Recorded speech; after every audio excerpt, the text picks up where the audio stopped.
Assalamualaikum warahmatullahi wabarakatuh. Perkenalkan saya Nurul Hidayati, saya dari kelompok 1 Angkatan 2 Latsar CPNS Mahkamah Agung tahun 2022 di BDK Ambon. Baik, untuk saat ini saya akan menceritakan pengalaman saya mengenai pembelajaran secara sinkronus pada materi manajemen ASN. Baik, saya akan menceritakan pengalaman saya pada saat mengikuti pembelajaran secara sinkronus oleh Bapak Laedi. Menurut saya sangat menarik karena dapat dilakukan secara dua arah dan tatap muka sehingga pembelajaran lebih komunikatif dan interaktif. Kemudian peserta mendapatkan materi secara langsung dan dapat mengajukan pertanyaan secara langsung kepada pemateri.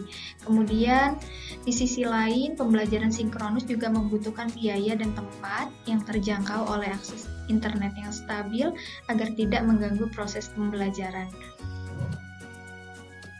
Selanjutnya, saya akan mereview kembali mengenai materi manajemen ASN. Manajemen ASN adalah pengelolaan ASN untuk menghasilkan pegawai ASN yang profesional, yang memiliki nilai dasar, kemudian memiliki etika profesi, bebas dari intervensi politik, dan juga bersih dari praktik KKN atau korupsi, kolusi, dan nepotisme. Selanjutnya, saya akan membahas fungsi dan peran ASN. Adapun fungsi yang pertama yaitu sebagai pelaksana kebijakan publik. Selanjutnya, berperan untuk melaksanakan kebijakan yang dibuat oleh pejabat pembina kepegawaian sesuai dengan ketentuan peraturan perundang-undangan. Adapun fungsi yang kedua sebagai pelayan publik, adapun perannya yaitu memberikan pelayanan publik yang profesional dan berkualitas. Dan yang ketiga fungsinya yaitu perekat dan pemersatu bangsa, yang berperan untuk mempererat persatuan dan kesatuan Negara Kesatuan Republik Indonesia. Selanjutnya, hak PNS menurut pasal 21 Undang-Undang Nomor 5 Tahun 2014.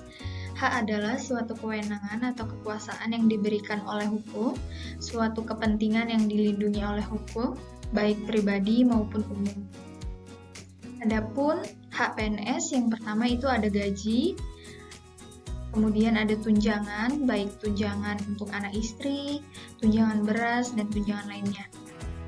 Yang ketiga ada cuti, baik cuti melahirkan, cuti sakit, cuti tahunan, dan cuti dengan alasan penting. Selanjutnya ada jaminan hari tua atau jaminan pensiun.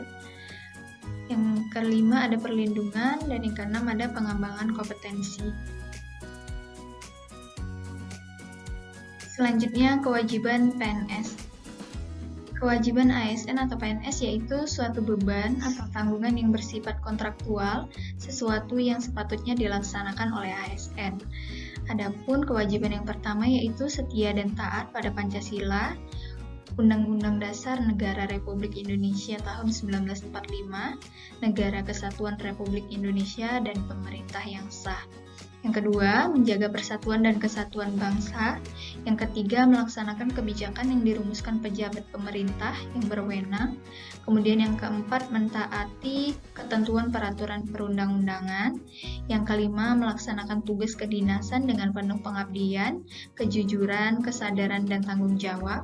Kemudian yang keenam, menunjukkan integritas dan keteladanan dalam sikap, perilaku, ucapan, dan tindakan pada setiap orang baik di dalam maupun di luar dinas.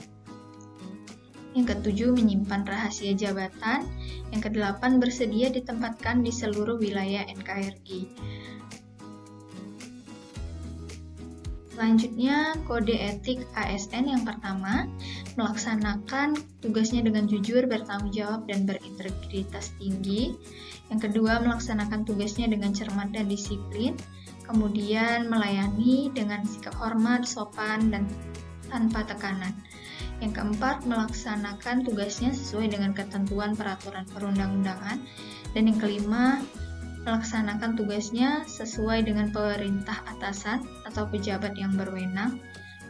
Yang keenam, menjaga kerahasiaan yang menyangkut kebijakan.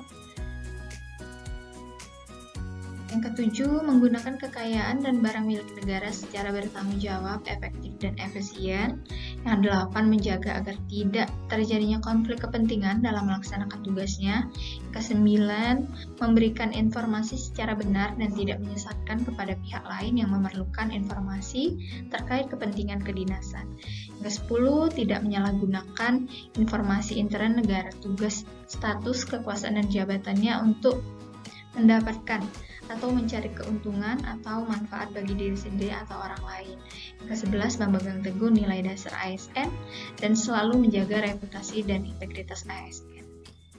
Yang ke-12, melaksanakan ketentuan peraturan perundang-undangan mengenai disiplin pegawai ASN. Mungkin ini saja yang dapat saya sampaikan, lebih dan kurang saya mohon maaf. Sekian dan terima kasih. Assalamualaikum warahmatullahi wabarakatuh.